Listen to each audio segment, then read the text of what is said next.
Hey guys, this is my oak wardrobe I built over Christmas. It's basically done. There's one thing missing, and that's inside. There's a huge space here to put up clothes. Oh yeah, and by the way, the back wall is not installed yet, but that's ready. It just needs to be put into place. But there's one thing missing, and as I said, there's a place to actually hang up clothes. The hangers are here, the space is there, but there's nothing here. So I could go and buy like a wooden dowel and put it into place, but that would be boring, right? So of course I want to do it myself. I want to do it out of oak, the same oak. I want to finish it the same way with Rubio, cotton white, and then install it. There's one problem. I don't have a lathe. I don't have a router table to easily do it with a bit, so it needs to be done freehand with the router and the roundover bit. But let's head down into the workshop and see how that works out, and then we're gonna come up again, install it, and see if that is actually working out, or if I should have bought the actual dowel rod. Let's head down.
That turned out quite good.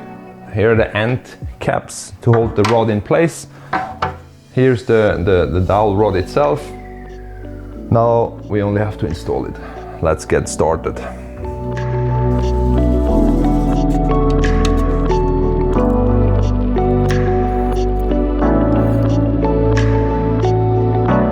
So the rod is in place, screwed in.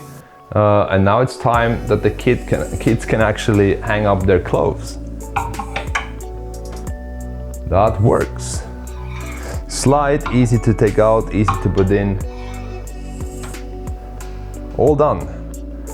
I'm really happy to finally finish the interior of this wardrobe. Now, as I said, the back wall needs to go in, and then we're done. And then I can hand over the piece to the kids, who were actually the ones ordering it. So that's a lot of fun.